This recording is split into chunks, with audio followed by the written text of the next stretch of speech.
Feeling is the Secret by Neville Goddard. Read by Adam Hannon. In this volume, Neville has succeeded in describing how through our imagination and our feelings, we consciously or unconsciously mold outer circumstance in harmony with our inner nature. Here he has given us a simple formula to realize our desires. Originally published by G&J Publishing Company in 1944. This recording is a production of the Master Key Society. Copyright 2021, Master Key Society. Of making many books, there is no end. Ecclesiastes, chapter 12, verse 12. He that would perfect himself in any art whatsoever, let him betake himself to the reading of some sure and certain work upon his art many times over. For to read many books upon your art produceth confusion rather than learning. Old saying. Foreword. This book is concerned with the art of realizing your desire. It gives you an account of the mechanism used in the production of the visible world. It is a small book, but not slight. There is a treasure in it, a clearly defined road to the realization of your dreams. Were it possible to carry conviction to another by means of reasoned arguments and detailed instances, this book would be many times its size. It is seldom possible, however, to do so by means of written statements or arguments, since to the suspended judgment it always seems plausible to say that the author was dishonest or deluded, and therefore his evidence was tainted. Consequently, I have purposely omitted all arguments and testimonials, and simply challenge the open-minded reader to practice the law of consciousness as revealed in this book. Personal success will prove far more convincing than all the books that could be written on the subject. Neville. Chapter 1. Law and its Operation. The world, and all within it, is man's conditioned consciousness objectified. Consciousness is the cause as well as the substance of the entire world. So it is to consciousness that we must turn if we would discover the secret of creation.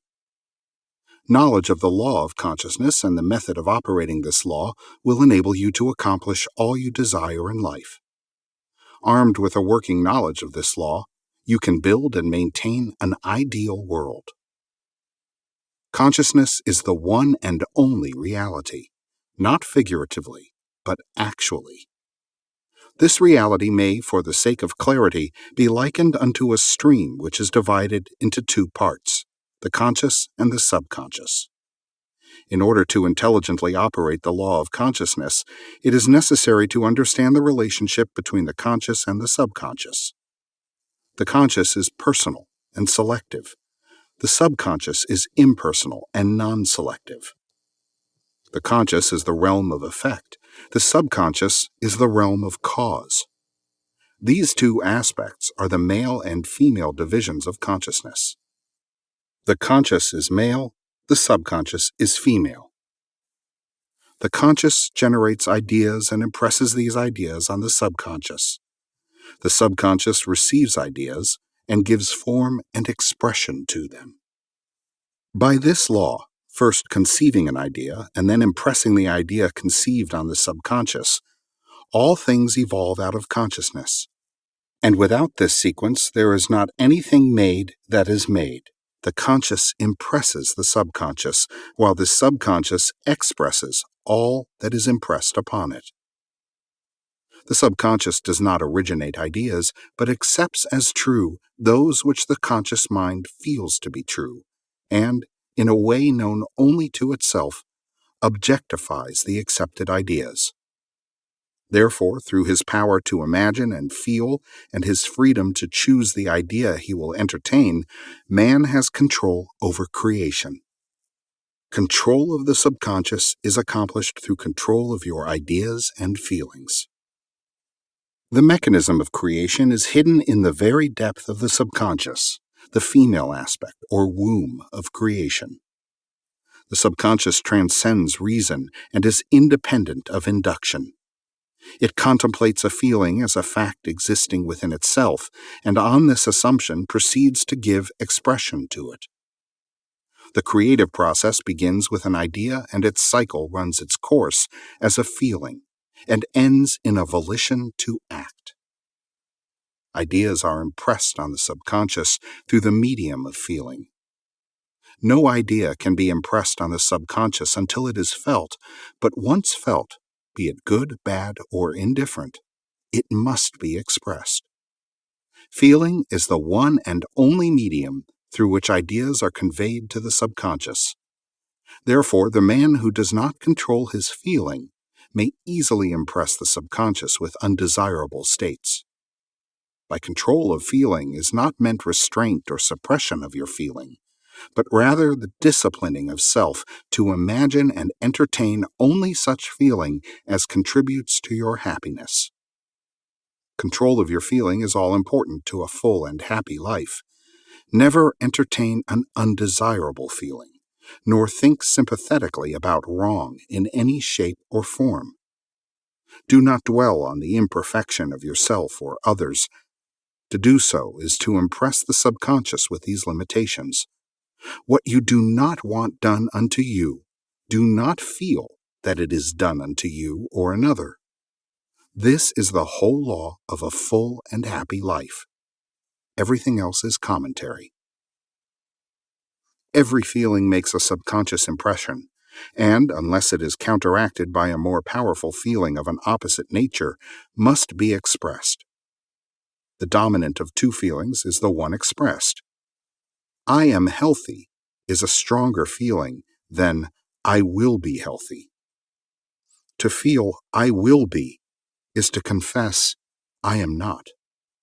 I am is stronger than I am not. What you feel you are always dominates what you feel you would like to be.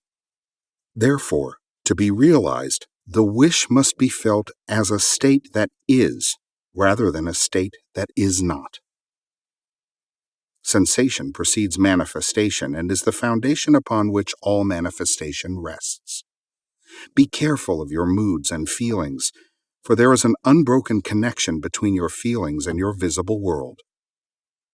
Your body is an emotional filter and bears the unmistakable marks of your prevalent emotions. Emotional disturbances, especially suppressed emotions, are the causes of all disease. To feel intensely about a wrong without voicing or expressing that feeling is the beginning of disease, dis-ease, in both body and environment.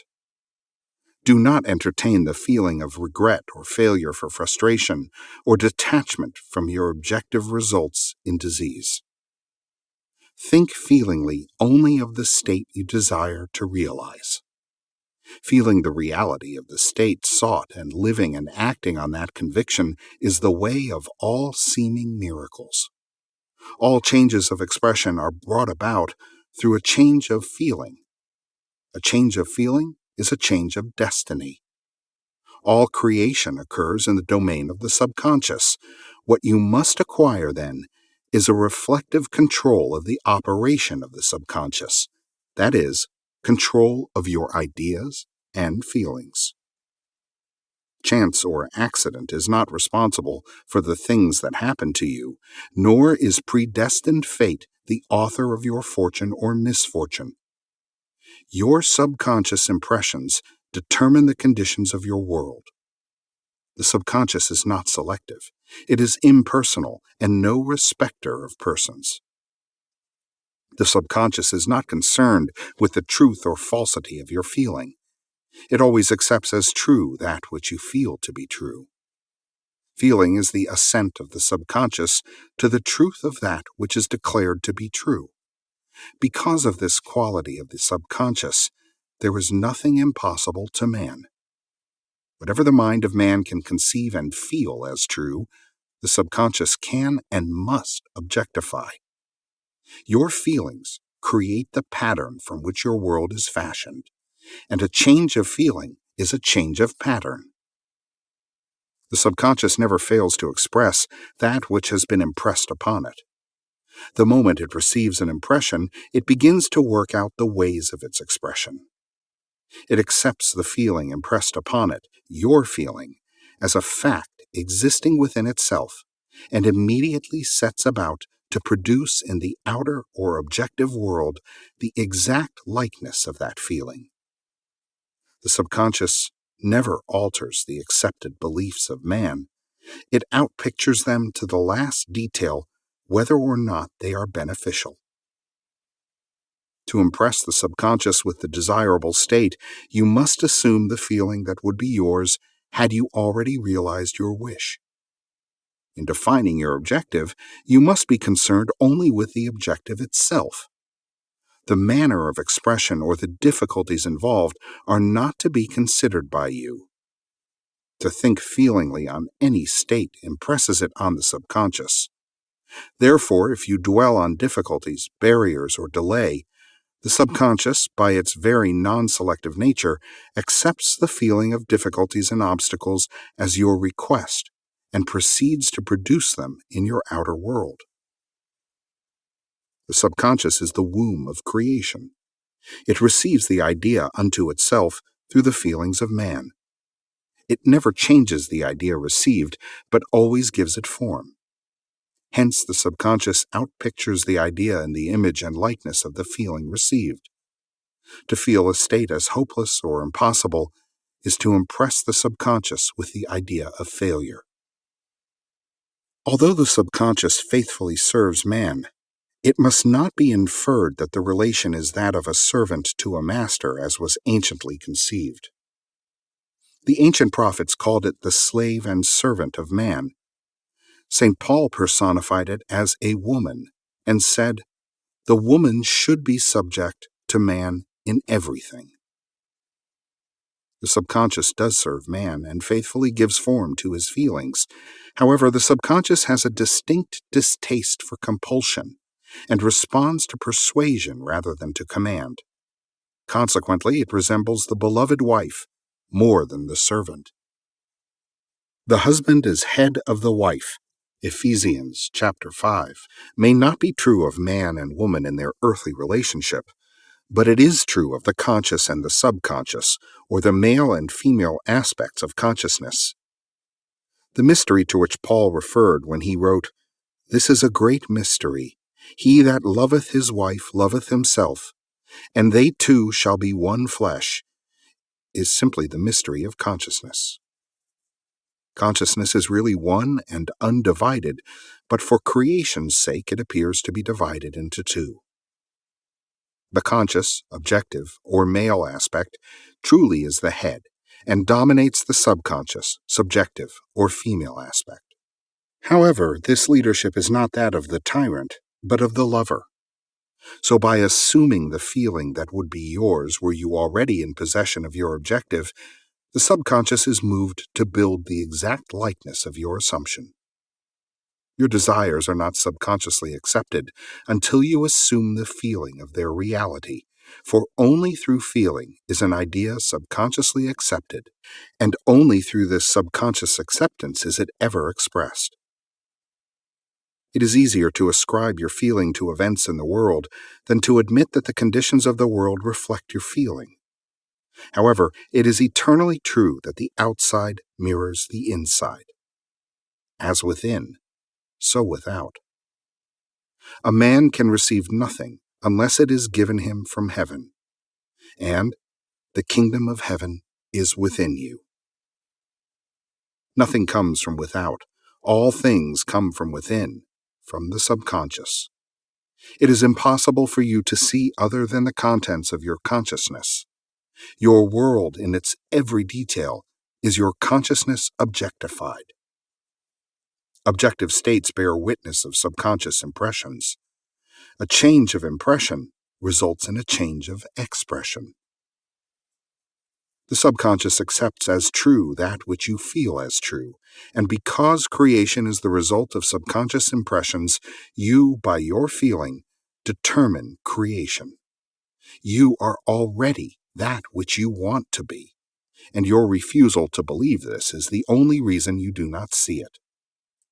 To seek on the outside for that which you do not feel you are is to seek in vain, for we never find that which we want. We find only that which we are. In short, you express and have only that which you are conscious of being or possessing. To him that hath it is given. Denying the evidence of the senses and appropriating the feeling of the wish fulfilled is the way to the realization of your desire. Mastery of self-control of your thoughts and feelings is your highest achievement. However, until perfect self-control is attained, so that, in spite of appearances, you feel all that you want to feel, use sleep and prayer to aid you in realizing your desired states. These are the two gateways into the subconscious. Chapter 2. Sleep. Sleep, the life that occupies 1/3 of our stay on earth, is the natural door into the subconscious. So it is with sleep that we are now concerned. The conscious 2/3 of our life on earth is measured by the degree of attention we give sleep. Our understanding of and delight in what sleep has to bestow will cause us, night after night, to set out for it as though we were keeping an appointment with a lover. In a dream, in a vision of the night, when deep sleep falleth upon men, in slumbering upon the bed, then he openeth the ears of men, and sealeth their instruction. Job chapter 33. It is in sleep and in prayer, a state akin to sleep, that man enters the subconscious to make his impressions and receive his instructions. In these states, the conscious and subconscious are creatively joined. The male and female become one flesh. Sleep is the time when the male or conscious mind turns from the world of sense to seek its lover or subconscious self. The subconscious, unlike the woman of the world who marries her husband to change him, has no desire to change the conscious waking state, but loves it as it is and faithfully reproduces its likeness in the outer world of form. The conditions and events of your life are your children formed from the molds of your subconscious impressions in sleep. They are made in the image and likeness of your innermost feeling that they may reveal you to yourself. As in heaven, so on earth. As in the subconscious, so on earth. Whatever you have in consciousness as you go to sleep is the measure of your expression in the waking 2/3 of your life on earth. Nothing stops you from realizing your objective, save your failure to feel that you are already that which you wish to be, or that you are already in possession of the thing sought. Your subconscious gives form to your desires only when you feel your wish fulfilled. The unconsciousness of sleep is the normal state of the subconscious. Because all things come from within yourself, and your conception of yourself determines that which comes, you should always feel the wish fulfilled before you drop off to sleep. You never draw out of the deep of yourself that which you want. You always draw that which you are, and you are that which you feel yourself to be, as well as that which you feel as true of others. To be realized, then, the wish must be resolved into the feeling of being or having or witnessing the state sought. This is accomplished by assuming the feeling of the wish fulfilled. The feeling which comes in response to the question, "How would I feel were my wish realized?" is the feeling which should monopolize and immobilize your attention as you relax into sleep. You must be in the consciousness of being or having that which you want to be or to have before you drop off to sleep. Once asleep, man has no freedom of choice. His entire slumber is dominated by his last waking concept of self. It follows, therefore, that he should always assume the feeling of accomplishment and satisfaction before he retires in sleep. Come before me with singing and thanksgiving. Enter into his gates with thanksgiving and into his courts with praise. Your mood prior to sleep defines your state of consciousness as you enter into the presence of your everlasting lover, the subconscious. She sees you exactly as you feel yourself to be. If, as you prepare for sleep, you assume and maintain the consciousness of success by feeling, I am successful, you must be successful. Lie flat on your back with your head on a level with your body. Feel as you would were you in possession of your wish, and quietly relax into unconsciousness. He that keepeth Israel shall neither slumber nor sleep. Nevertheless, he giveth his beloved sleep. The subconscious never sleeps. Sleep is the door through which the conscious, waking mind passes to be creatively joined to the subconscious. Sleep conceals the creative act, while the objective world reveals it. In sleep, man impresses the subconscious with his conception of himself. What more beautiful description of this romance of the conscious and subconscious is there than that told in the Song of Solomon? By night on my bed I sought him whom my soul loveth. I found him whom my soul loveth. I held him, and I would not let him go, until I had brought him into my mother's house, and into the chamber of her that conceived me. Preparing to sleep, you feel yourself into the state of the answered wish, and then relax into unconsciousness. Your realized wish is he whom you seek. By night, on your bed, you seek the feeling of the wish fulfilled, that you may take it with you into the chamber of her that conceived you, into sleep, or the subconscious which gave you form, that this wish also may be given expression. This is the way to discover and conduct your wishes into the subconscious. Feel yourself in the state of the realized wish and quietly drop off to sleep. Night after night, you should assume the feeling of being, having, and witnessing that which you seek to be, possess, and see manifested. Never go to sleep feeling discouraged or dissatisfied. Never sleep in the consciousness of failure. Your subconscious, whose natural state is sleep, sees you as you believe yourself to be, and whether it be good, bad, or indifferent, the subconscious will faithfully embody your belief. As you feel, so do you impress her, and she, the perfect lover, gives form to these impressions and outpictures them as the children of her beloved. Thou art all fair, my love, there is no spot in thee, is the attitude of mind to adopt before dropping off to sleep. Disregard appearances and feel that things are as you wish them to be, for he calleth things that are not seen as though they were, and the unseen becomes seen. To assume the feeling of satisfaction is to call conditions into being which will mirror satisfaction. Signs follow, they do not precede. Proof that you are will follow the consciousness that you are. It will not precede it. You are an eternal dreamer, dreaming non-eternal dreams. Your dreams take form as you assume the feeling of their reality. Do not limit yourself to the past. Knowing that nothing is impossible to consciousness, begin to imagine states beyond the experiences of the past. Whatever the mind of man can imagine, man can realize.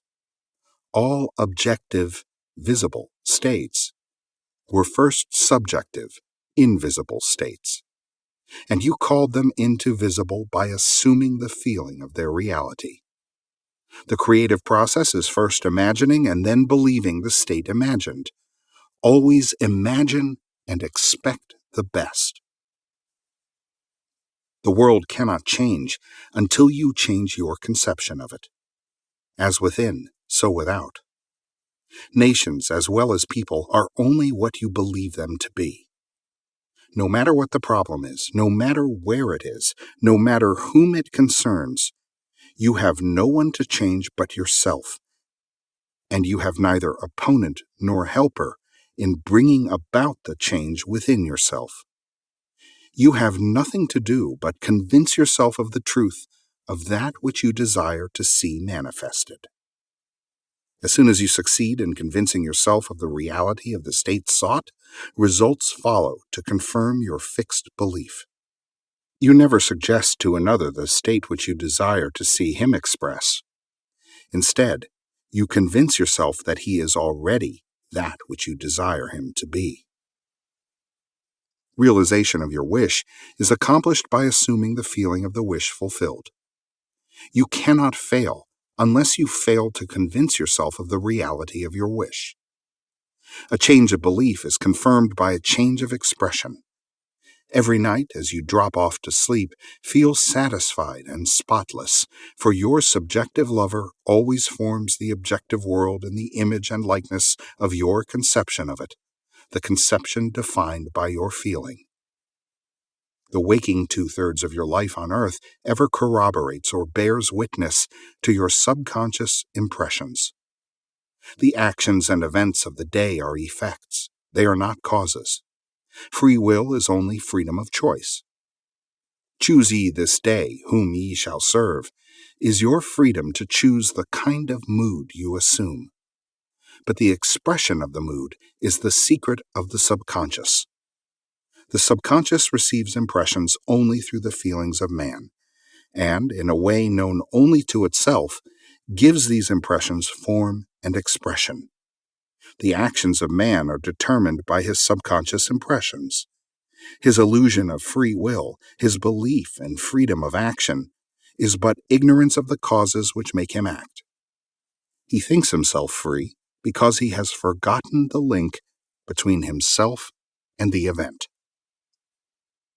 Man awake is under compulsion to express his subconscious impressions. If in the past he unwisely impressed himself, then let him begin to change his thought and feeling, for only as he does so will he change his world. Do not waste one moment in regret, for to think feelingly of the mistakes of the past is to reinfect yourself. Let the dead bury the dead. Turn from appearances and assume the feeling that would be yours were you already the one you wish to be. Feeling a state produces that state. The part you play on the world's stage is determined by your conception of yourself. By feeling your wish fulfilled and quietly relaxing into sleep, you cast yourself in a star role to be played on earth tomorrow. And, while asleep, you are rehearsed and instructed in your part. The acceptance of the end automatically wills the means of realization. Make no mistake about this. If, as you prepare for sleep, you do not consciously feel yourself into the state of the answered wish, then you will take with you into the chamber of her who conceived you the sum total of the reactions and feelings of the waking day.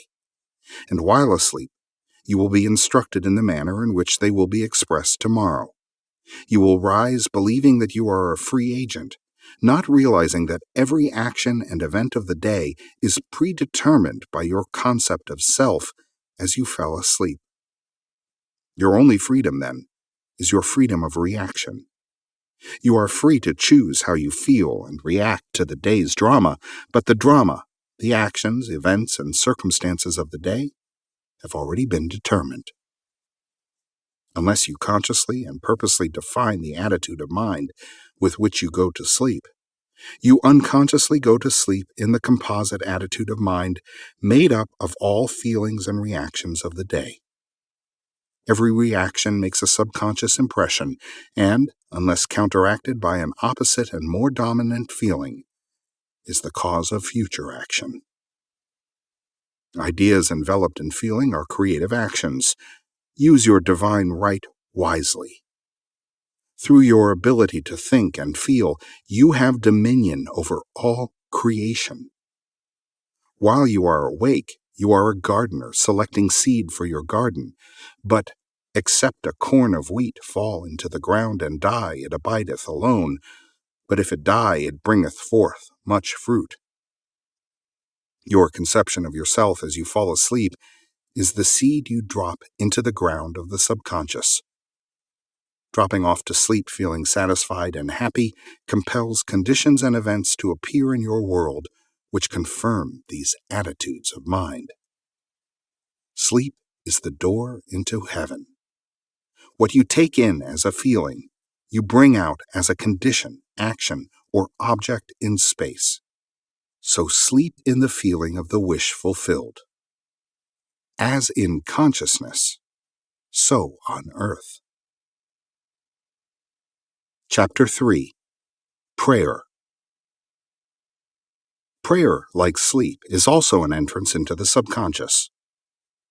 When you pray, enter into your closet, and when you have shut your door, pray to your Father, which is in secret, and your Father, which is in secret, shall reward you openly. Prayer is an illusion of sleep which diminishes the impression of the outer world and renders the mind more receptive to suggestion from within. The mind in prayer is in a state of relaxation and receptivity akin to the feeling attained just before dropping off to sleep. Prayer is not so much what you ask for as how you prepare for its reception. Whatsoever things ye desire, when ye pray, believe that you have received them, and ye shall have them. The only condition required is that you believe that your prayers are already realized. Your prayer must be answered if you assume the feeling that would be yours were you already in possession of your objective. The moment you accept the wish as an accomplished fact, the subconscious finds means for its realization. To pray successfully, then, you must yield to the wish, that is, feel the wish fulfilled. The perfectly disciplined man is always in tune with the wish as an accomplished fact. He knows that consciousness is the one and only reality, that ideas and feelings are facts of consciousness and are as real as objects in space. Therefore, he never entertains a feeling which does not contribute to his happiness, for feelings are the causes of the actions and circumstances of his life. On the other hand, the undisciplined man finds it difficult to believe that which is denied by the senses, and usually accepts or rejects solely on appearances of the senses. Because of this tendency to rely on the evidence of the senses, it is necessary to shut them out before starting to pray, before attempting to feel that which they deny. Whenever you are in this state of mind, I should like to, but I cannot, the harder you try, the less you are able to yield to the wish. You never attract that which you want, but always attract that which you are conscious of being. Prayer is the art of assuming the feeling of being and having that which you want. When the senses confirm the absence of your wish, all conscious effort to counteract the suggestion is futile and tends to intensify the suggestion. Prayer is the art of yielding to the wish and not the forcing of the wish. Whenever your feeling is in conflict with your wish, feeling will be the victor. The dominant feeling invariably expresses itself. Prayer must be without effort. In attempting to fix an attitude of mind which is denied by the senses, effort is fatal. To yield successfully to the wish as an accomplished fact, you must create a passive state, a kind of reverie or meditative reflection similar to the feeling which precedes sleep. In such a relaxed state, the mind is turned from the objective world and easily senses the reality of a subjective state. It is a state in which you are conscious and quite able to move or open your eyes, but have no desire to do so. An easy way to create this passive state is to relax in a comfortable chair or on a bed. If on a bed, lie flat on your back with your head on a level with your body, close the eyes, and imagine that you are sleepy. Feel, I am sleepy, so very sleepy. In a little while, a faraway feeling accompanied by a general lassitude and loss of all desire to move envelops you. You feel a pleasant, comfortable rest, and not inclined to alter your position, although under other circumstances you would not be at all comfortable. When this passive state is reached, imagine that you have realized your wish, not how it was realized, but simply the wish fulfilled. Imagine in picture form what you desire to achieve in life. Then feel yourself as having already achieved it. Thoughts produce tiny little speech movements, which may be heard in the passive state of prayer as pronouncements from without. However, this degree of passivity is not essential to the realization of your prayers. All that is necessary is to create a passive state and feel the wish fulfilled. All you can possibly need or desire is already yours. You need no helper to give it to you. It is yours now. Call your desires into being by imagining and feeling your wish fulfilled. As the end is accepted, you become totally indifferent as to possible failure, for acceptance of the end wills the means to that end. When you emerge from the moment of prayer, it is as though you were shown the happy and successful end of a play, although you were not shown how that end was achieved. However, having witnessed the end, regardless of any anticlimactic sequence, you remain calm and secure in the knowledge that the end has been perfectly defined. Chapter 4. Spirit Feeling. Not by might nor by power, but by my Spirit, saith the Lord of hosts. Get into the spirit of the state desired by assuming the feeling that would be yours were you already the one you want to be. As you capture the feeling of the state sought, you are relieved of all effort to make it so, for it is already so. There is a definite feeling associated with every idea in the mind of man. Capture the feeling associated with your realized wish by assuming the feeling that would be yours were you already in possession of the thing you desire, and your wish will objectify itself. Faith is feeling. According to your faith, feeling, be it unto you. You never attract that which you want, but always that which you are. As a man is, so does he see. To him that hath it shall be given, and to him that hath not, it shall be taken away. That which you feel yourself to be, you are, and you are given that which you are. So assume the feeling that would be yours were you already in possession of your wish, and your wish must be realized. So God created man in his own image. In the image of God created he him.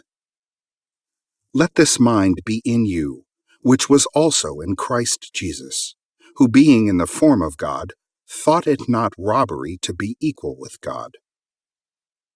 You are that which you believe yourself to be. Instead of believing in God or in Jesus, believe you are God or you are Jesus. He that believeth on me, the works that I do, shall he do also. Should be, he that believes as I believe, the works that I do, shall he do also. Jesus found it not strange to do the works of God, because he believed himself to be God. I and my Father are one. It is natural to do the works of the one you believe yourself to be, so live in the feeling of being the one you want to be, and that you shall be. When a man believes in the value of the advice given him and applies it, he establishes within himself the reality of success.